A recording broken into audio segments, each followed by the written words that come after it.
Welcome to the Ref Show. We're going to do something a bit different this week. From time to time, we get a perspective, a different perspective on football refereeing from other sports, from personalities.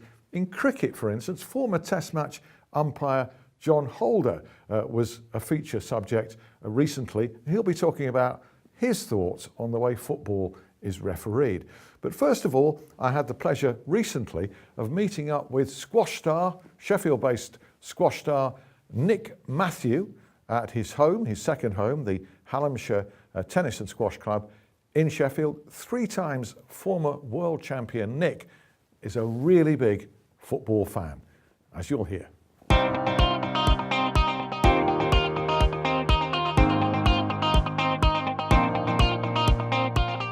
Nick, thanks for joining us. You're a keen football fan. That's your qualification for this chat. You support a team here in this city too, don't you? Yeah, I'm a big Wednesday fan, big Wednesdayite. I'm 35 now. I've been following them since I was 6-7 years old, really. I remember my first game at Hillsborough. Used to be Premier League team or First Division back in those days, so hopefully those days not too far away again. You watch keenly. You've got a column in the local newspaper talking about all sport, not just football, not just squash.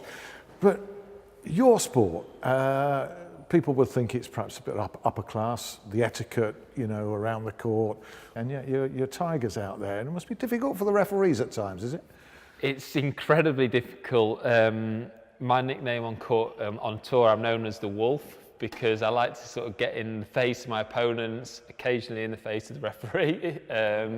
Squash is very unique in that the referee is sat within the crowd. Many years ago, the referee was sat on top of the glass, sort of on a ladder at the top overlooking the court, and that's the best location for a squash referee, being close to play. However, the advent of TV, that was terrible because the referee was getting in the way of the different cameras angles. So they now sit in the crowd. So sometimes not easy to keep control of the game from there, surrounded by the audience as well. And squash has 3 referees now as just opposed to 1. So 1 central, 2 who have the view from the side, and it's the majority decision of the 3. And then we do have a video review system now. So each player has 1 challenge per game. If you get it right, you keep it. And then you get an additional challenge at a tie-break situation at 10-all in a game as well. So that's been a great insight. And then that goes to sort of a 4th official who has the the possibility of video, slow-mos, different angles to make a more informed decision on crucial moments. So now we have cricket, we have tennis, we have rugby union, rugby league, all bowing to the value of technology, and football only just embracing it. Has that surprised you? It's incredibly surprising when you see how seamlessly it's settled into the sports now. You know, in cricket, if it's an LBW, straight away, even if the other team's not reviewed, you want to see, well, actually, would it have hit the stumps? And it's bizarre, especially something as black and white as if it's crossed the line. Why that just wasn't implemented as soon as they had the technology to do it is beyond me, and I just don't understand it at all. I understand the argument, to what extent do you use the technology, because you don't want to break the game up. You do see some American sports, for example, they seem to have a review for everything now, and the game goes on for hours and hours and hours, and you don't want to lose that flow of football. But something as black and white as did the ball cross the line, I'm surprised it didn't come in 5 years ago, 10 years ago. Well, you have a natural break in squash, don't you? At the end of a point, you can review something. Yeah. It's not quite as easy in football. An appeal system is something that's been discussed for football, although video referees may look to correct anything and everything rather than just wait for an appeal. It's tough, exactly like in squash. You've got the rules, but it's the interpretation of those rules by the referee, which is the most important thing. So there's very many decisions, like that let decision in stroke. You have to decide, is the player making every effort to get to the ball? Is his opponent making every effort to get out of the way of the ball? How good was the actual shot? There's a lot of different variables that can happen. Much like in football, it's not black and white decision. That's why it's a great sport for people to chat about. It creates debate. People like controversy because that gives talking points in the pub, for example. And you could have a million camera angles, replays, and you still might not be able to say whether it definitely was a penalty or not. What's your view then as a football fan and being a top pro in another sport of the way football behaves towards referees, both the participants and the spectators?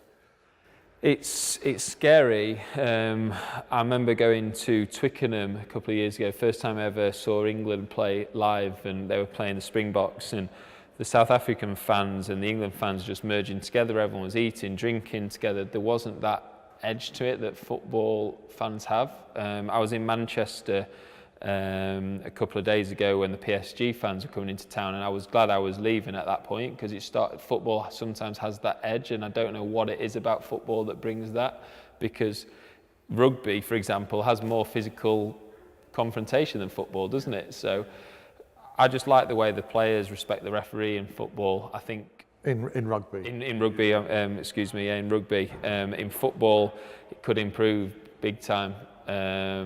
I understand the heat of the emotion. Players disagree. There's livelihoods, everything else, promotion, relegation on the line, but it needs to, I think, improve, because it's not setting a great example. What can be done? Is the onus on the players and the managers to change, or is the onus on the referees to get tougher? I think it has to be a joint effort. One thing that squash has got a lot better at in the last couple of years is the players and the referees were quite separated before, and now the governing body, the PSA, is appointing someone full-time as a referees coordinator, and they're working with both parties, and now there's a lot more dialogue, a lot more communication, and things are moving in the right direction rather than being too separate. And I think... So this is at a tournament, you've got a referee coordinator, yeah? Yeah, and it will always be proactive, so if there's things, they're studying matches and tournaments and how many decisions and what's too many decisions, what's not enough, why are they happening, is it the player's fault, could the ref control that game? But he's always looking at this and trying to improve the game from a flow. The best squash game is one that the referee is not involved, much like it is at football. You don't notice the referee, and he's generally had a good game. But this let rule, and I was looking at it today prior to coming here, and I wouldn't want to referee that let rule. It's so complicated. Is it too complex? Really? I think so. That's one of the things he's tried to clear up. Trying to make players, educate players to play the ball and not always be looking for that contact, looking for the referee. Clearing the ball as well. It's a two-way street because there's two players on there. As I said, in football, I do think that the rules can be too strict, and it doesn't allow enough room for that personal touch, that interpretation of the rules, which I think the best refs are always the ones that just chat with the players and just diffuse a situation. Sometimes now it's so black and white, and they're not allowed to express any personality into it almost, and then it gets very robotic, and I think that's somewhere which can be improved. It seems the dialogue has gone out of the game in that respect. I think partly because of the huge focus that's on it. TV cameras, people can lip read, and the referee trading the language of the game is going to get into trouble from his bosses, and that's a bit of a sad thing, really. That's had to go out of it. A referee could be applying common sense, but then could get demoted the next week because they've not applied the letter of the law, and that doesn't make any sense to me. Oh. So what would you change about football apart from, is it mainly about video technology bringing in, embracing it? Is there anything else you'd change about the game? I think that it could embrace technology more without it ruining the flow of the game if they get it right. Certainly introducing, is it a goal or not at all levels with the sensors or however you do it. One challenge per team per match I would trial with a captain leading it, much like in cricket, and take it from there, because I think that there are clear matches where there was an offside goal that's gone in and the other team's not, that could be the difference between you going down at the end of the season and costing you £60 million, whatever it is now, to stay in the Premier League. So I think it's important, not always easy to say, is it a penalty when the ball hits the hand from 2 metres away? So you'd have to sort of say, you're only allowed to use it for, did the ball cross the line, or is it offside? Things that are black and white. But I don't see why football shouldn't embrace it, much like rugby league has. And you see on the big screen, is it a try or not? Is it a goal or not? And don't think it would delay the game too much. Nick, it's been a pleasure seeing you again, and good luck, and thanks very much indeed. Cheers. Take care. All right, Cheers. pleasure. Nick Matthew there. My thanks to Nick, and some great points to take on board there. His perspective on football, being a really big football supporter. So is John Holder, former cricket umpire, former test match umpire, and former player as well. And we'll be hearing his thoughts on the beautiful game after the break, and after you have wrapped your brain cells around this.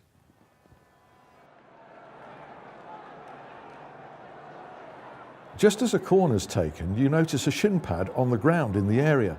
No one's claiming it. Do you stop the game and find the person whose shin pad it is, because it's mandatory equipment to avoid injury?